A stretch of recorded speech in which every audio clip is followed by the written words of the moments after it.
The first gnome disappeared overnight. No noise, no mess, no explanation. One day it was there, sitting exactly where I had placed it near the edge of the flower bed, facing the walkway like it always had. And the next morning, it was just gone. At first I assumed it had been stolen, not targeted, just random, because garden decorations go missing sometimes, especially the smaller ones. Kids grab them, someone thinks it's funny, or it ends up somewhere else for no real reason. Annoying, but not worth making a big deal out of. So I replaced it. Same spot, same style, same exact setup. Because it wasn't about the gnome, it was about the space looking the way it was supposed to. For 2 days, everything stayed normal. Then the second one disappeared. Same position, same timing. Gone overnight.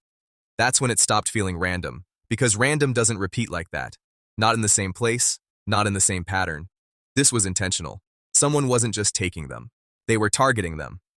I walked around the yard that morning, looking for any sign of what had happened, expecting maybe broken pieces, something left behind, some clue that would explain it. Nothing. Clean. Too clean. Which meant whoever was doing it wasn't just acting impulsively. They were careful, and that made it more interesting. I didn't confront anyone, didn't ask around, because asking only works when people are willing to answer honestly. Instead, I did something simpler. I bought another gnome, placed it in the exact same spot again, and this time, I watched. Not openly, just enough to notice patterns. Foot traffic, timing, who passed by, who slowed down, because when something happens repeatedly, there's always a rhythm to it. And it didn't take long to find it. Late afternoon, same time window, same direction of movement. She walked past my house almost every day, slow, observant, the kind of person who notices things and decides whether they should be there or not. 3 houses down, HOA. That part wasn't surprising. What was surprising was how closely she looked at the yard every time she passed, not casually, intentionally, like she was evaluating it. The gnome lasted 3 days that time. On the 4th morning, it was gone again. That confirmed it. This wasn't theft, this was removal. Deliberate, repeated, and most likely, justified in her mind. So I installed a camera. Nothing obvious, just enough to cover the area clearly. Then I waited. That's the part people underestimate. Waiting. Because most problems reveal themselves if you give them enough time. And sure enough, it happened again. Late afternoon. Same pattern. She walked past, slowed slightly, looked around, then stepped onto the edge of my property like it wasn't even a boundary. No hesitation, no concern. She reached down, picked up the gnome, and walked away with it like she was correcting something that didn't belong there. I watched the entire thing later that night. Twice. Not because I needed confirmation, but because I wanted to understand the mindset. There was no rush in her movement. No fear, no urgency. Just quiet certainty. Like she believed she had the right to do it. The next day, I went to her house. Knocked. Waited. She opened the door with the same expression she always had, slightly guarded, slightly annoyed, like every interaction was already inconvenient. "Yes?" she said. "I need to ask you something," I replied. She crossed her arms slightly. "What?" she asked. "Have you been taking things from my yard?" I said. Direct. Simple. No room for confusion. She didn't deny it. Not immediately. Instead, she tilted her head slightly. "What things?" she asked. "The garden gnomes," I said. That's when she sighed. Actually sighed. Like I was the one creating a problem. "Oh, those," she said. "Those. Like they were nothing."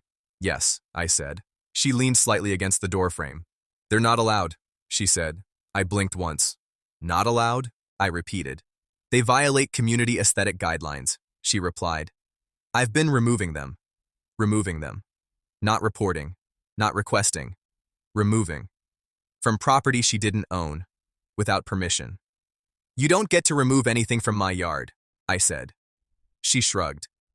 "Well, someone has to enforce standards," she replied. That was the moment everything became clear. This wasn't about rules, it was about control. She saw something she didn't like, so she decided to fix it. On her own. "I'm putting them back," I said. "They'll just get removed again," she replied calmly. Not a threat. A statement, like it was already decided. I looked at her for a second. Really looked. Because there's a difference between someone who might stop if you push back, and someone who won't. She wasn't going to stop, not because she couldn't, but because she didn't think she had to. So I nodded once. "Okay," I said. And then I left. Not because I gave up, but because the situation had moved past talking. If she wanted to keep removing them, then the next one wouldn't be like the others. It wouldn't be small. It wouldn't be easy to ignore. And it definitely wouldn't be something she could just pick up and walk away with. Because sometimes the only way to deal with someone like that is to give them exactly what they think they want. Just in a way they never expected. I didn't replace the gnome right away. That was intentional. Because when a pattern gets interrupted, people notice, even if they don't realize why. She had been walking past my yard every day, seeing something she didn't approve of, and correcting it. That routine mattered to her, so when it stopped, it created a gap. For 3 days, there was nothing in that spot. No gnome, no decoration, just empty space where something used to be. And just like I expected, she noticed. I saw it on the camera. Same walk, same slow pace. But this time, she paused slightly, looked at the spot, then kept going. The next day, she slowed down even more, actually stepping closer to the edge of the yard, scanning the area like she was checking if something had been moved instead of removed. That told me everything I needed to know. She wasn't just reacting, she was invested. So on the 4th day, I put the new one out. But this wasn't like the others. Not even close. It was bigger. Not oversized to the point of being ridiculous, but large enough that it couldn't be casually picked up and walked off with in one motion.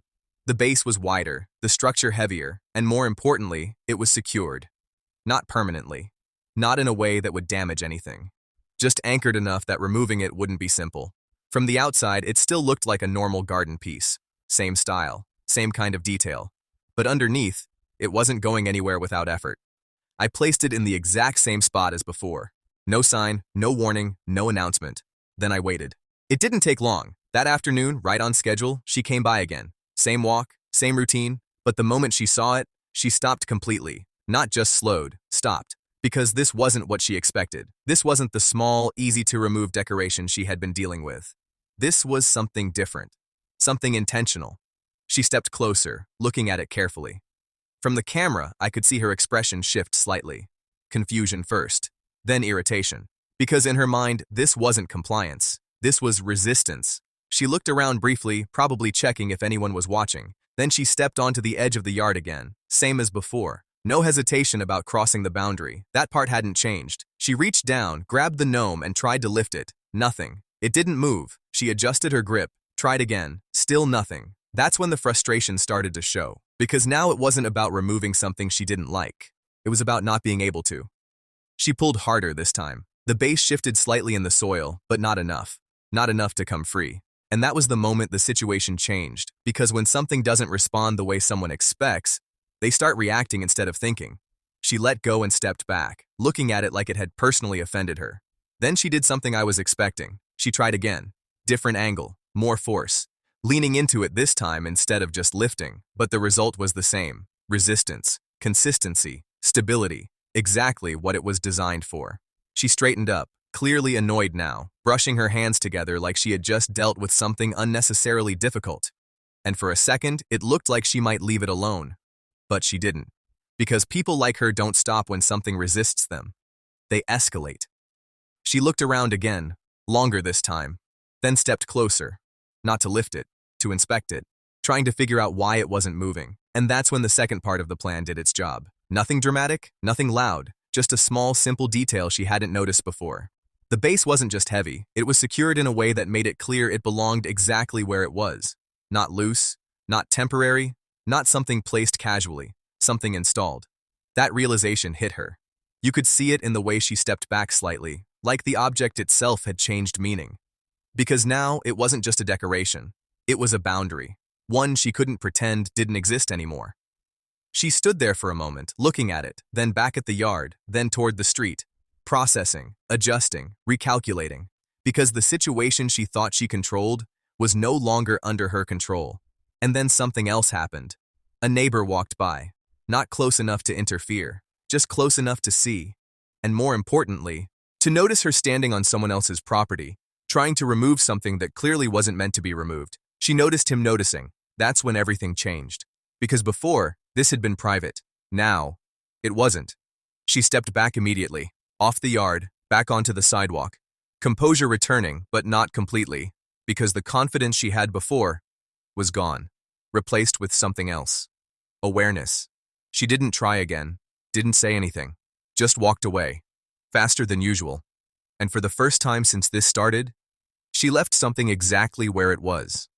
I watched the footage again that night, not for confirmation, for clarity. Because this wasn't about stopping one action, it was about shifting behavior. And behavior doesn't change all at once. It changes when the environment changes, when something becomes harder, more visible, less controllable. The next day, she walked past again. Same time, same route. But this time, she didn't step onto the yard, didn't slow down, didn't even look directly at the gnome, just kept walking, like it wasn't there, like ignoring it would somehow undo the fact that it existed. That was progress, but it wasn't the end, because people don't give up control easily. They look for another way, another angle, another approach, and I had a feeling. That's exactly what she was about to do. For 2 days after that, nothing happened. No missing decorations, no footsteps on the edge of the yard, no attempts to remove anything. On the surface, it looked like the situation had resolved itself. But it hadn't, because people like her don't just stop. They change tactics. And sure enough, on the third morning, I found a notice, folded neatly, placed right at the edge of my front walkway. Official looking, deliberate, HOA letterhead at the top. I picked it up and read it slowly. Violation of community aesthetic standards. That phrase again. Only this time, it wasn't just something she said at her door. Now it was written, structured, formal. The complaint specifically mentioned non-compliant decorative installations and requested immediate removal to maintain neighborhood consistency.